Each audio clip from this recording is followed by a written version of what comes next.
Salut tout le monde, bienvenue sur ma chaîne de développement personnel et spirituel. Je fais cette vidéo pour répondre à une question qu'on m'a posée, à savoir quelle est la différence entre développement personnel et développement spirituel.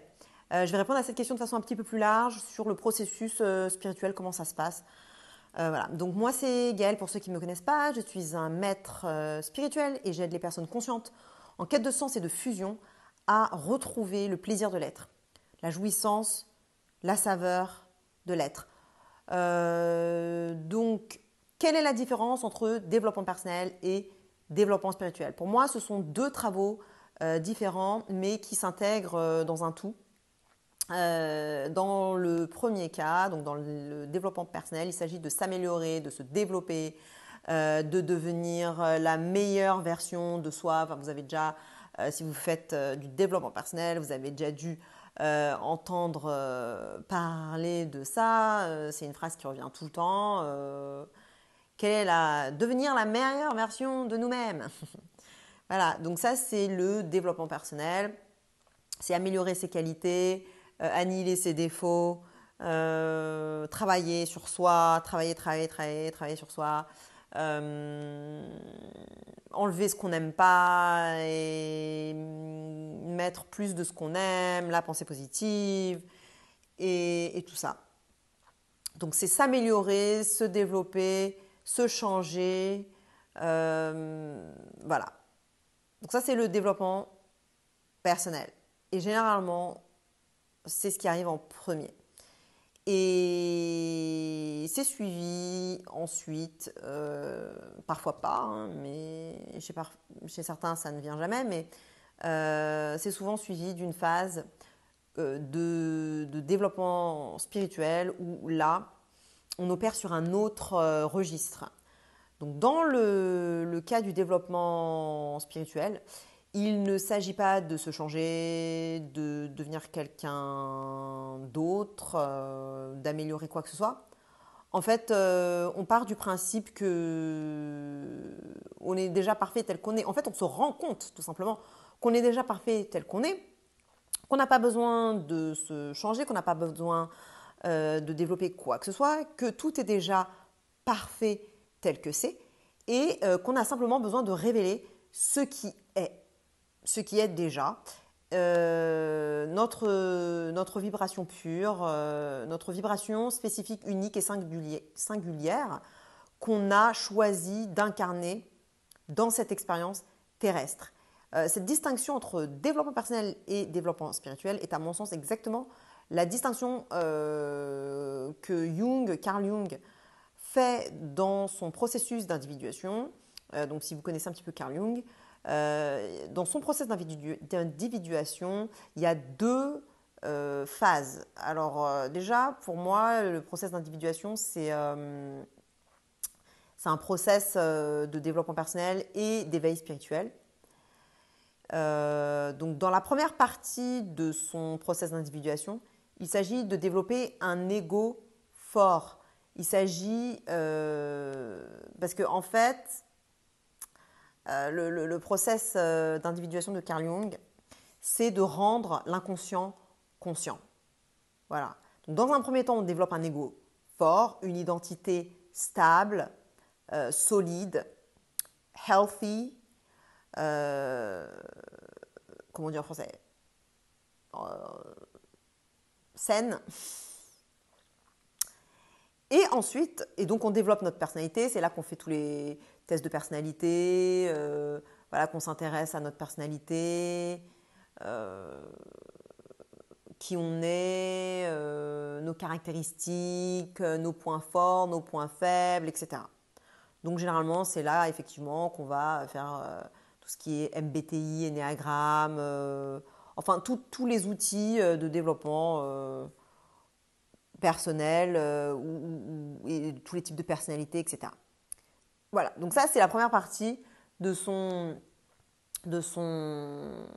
process d'individuation, donc qui est de développer un ego fort et stable. Et dans un second temps, généralement c'est en seconde partie de vie, il s'agit de réintégrer son ombre, donc on fait son shadow work. D'ailleurs j'ai fait une vidéo sur le sujet, donc allez checker cette vidéo. Ça vous expliquera comment faire son shadow work, ce que c'est que le shadow work, etc. Donc la plupart du temps, cette seconde phase, elle arrive à partir de 30 ans. Alors lui, Carl Jung, il dit que c'est après 50 ans.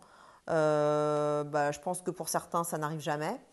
Mais pour d'autres, comme la nouvelle génération par exemple, ça arrive de plus en plus tôt. Moi, je vois maintenant des jeunes, ils ont 23 ans et ils font déjà leur shadow work, quoi. Incroyable. Moi, à leur âge, pas du tout, hein. J'étais encore dans la première phase de développer un ego fort et de connaître ma personnalité, mon ego et ma persona. Et donc le masque qu'on porte, c'est ça la persona. Ce sont des termes jungiens là que j'utilise. Donc là, je vois des jeunes, ils font déjà leur shadow work. Moi, j'ai commencé à faire mon shadow work après mes 30 ans, quoi. Donc incroyable. Donc la jeune génération, ils sont super avancés. Pas tous évidemment, hein, mais il y en a beaucoup plus qu'avant. Et pour ceux qui connaissent la spirale dynamique, je pense que, d'ailleurs, il faudrait peut-être que je fasse des vidéos là-dessus, mais on verra. Pour ceux qui connaissent la spirale dynamique, je pense que les jaunes, ils sont en train d'arriver en force là. Donc, pour revenir au sujet, s'améliorer signifie qu'on n'est pas déjà bien comme il faut, en fait. Donc, on rejette une partie de soi, tout simplement. C'est une forme de self-hate. Voilà.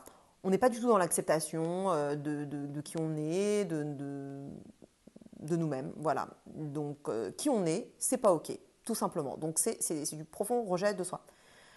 Pour pouvoir entrer dans l'amour inconditionnel, l'acceptation de soi entièrement et complètement, il faut entrer dans la phase spirituelle dont j'ai parlé un petit peu plus tôt.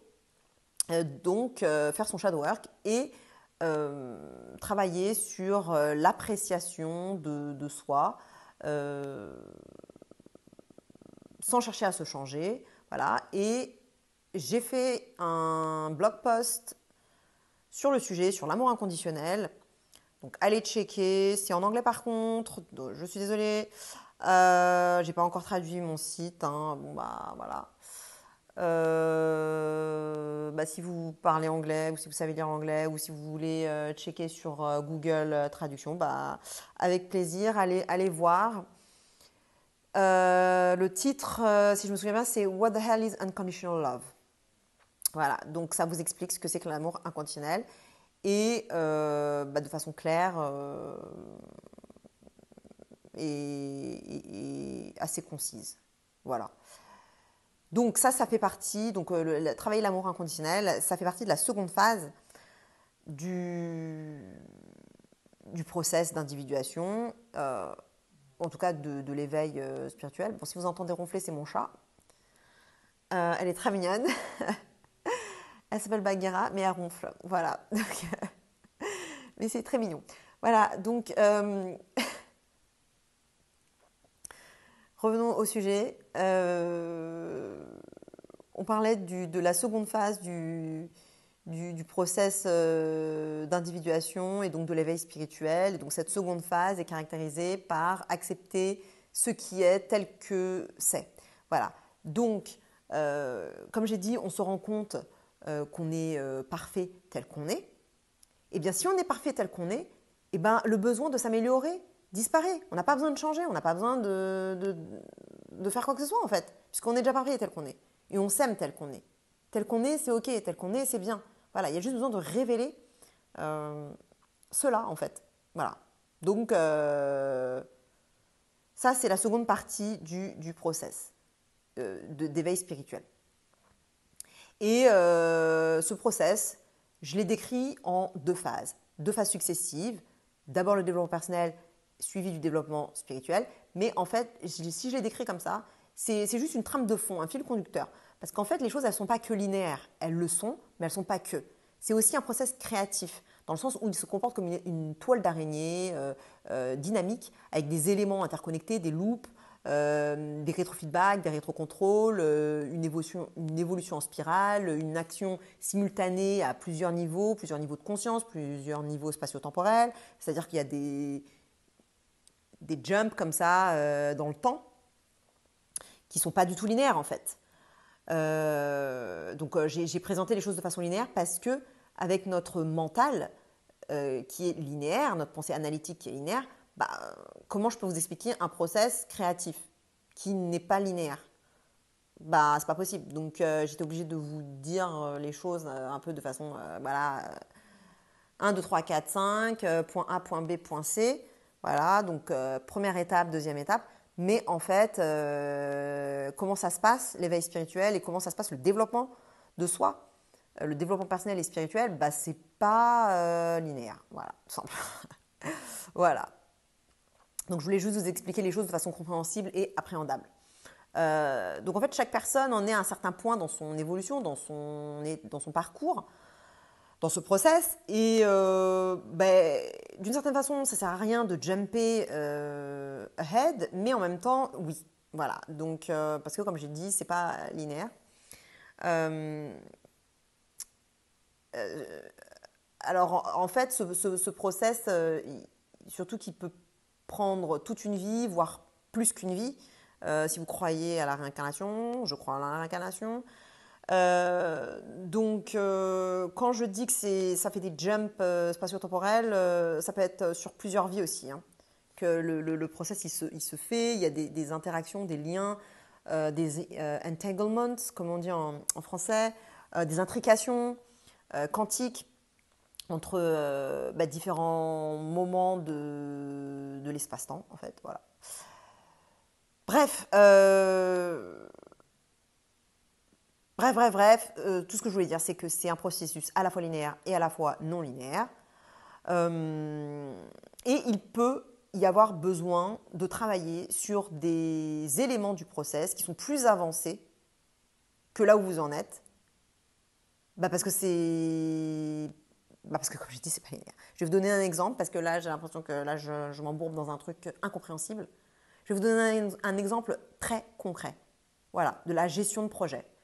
S'il y en a parmi vous qui font de la gestion de projet, project management, voilà, n'importe quel projet créatif ou projet de votre vie, rénover votre appart, déménager, chercher du boulot, enfin peu importe, n'importe quel projet, imaginons que vous en êtes à l'étape 2 dans votre projet. Vous allez vous rendre compte que vous avez souvent besoin de ressources que vous ne pouvez acquérir qu'à l'étape 10, par exemple. Donc pour passer à l'étape 3, il vous faut des ressources de l'étape 10. Or, vous ne pouvez obtenir ces ressources-là, ces éléments, ces connaissances, peu importe ce que c'est, vous ne pouvez les obtenir que si vous avez passé déjà l'étape 9. On est d'accord, dans un processus linéaire, c'est comme ça que ça se passe. Or, là, vous en êtes à l'étape 2. Comment vous faites pour passer à l'étape 3 si vous avez besoin des ressources de l'étape 10? En fait, ce qui se passe, c'est que il faut commencer à glaner, comme vous pouvez, des informations de l'étape 10, des éléments de l'étape 10. Voilà, vous prenez ce que vous pouvez, les compréhensions, les éléments, tout ce qui vous vient, comme ça vient, voilà. Et puis, ça ne sera pas parfait, mais ce n'est pas grave. Et vous y reviendrez plus tard. Mais vous revenez à l'étape 2 fort de tous ces éléments qui sont nécessaires pour passer à l'étape 3. Voilà, et ça vous permet d'avancer. Là, je pense que cet exemple-là, il est quand même assez clair. Et ça peut vous donner vraiment une compréhension un petit peu plus claire de comment les choses ne sont pas linéaires en fait. Voilà, c'est ça. Donc, même en truc métaphysique un peu plus large et plus olé pour certains, ça peut être que vous avez besoin de ressources que vous avez développées dans une autre vie, par exemple, ou que vous allez développer dans une autre vie. Vous voyez? C'est ce genre de truc, quand je parle de saut quantique, etc., que je dis que ce n'est pas linéaire. Voilà.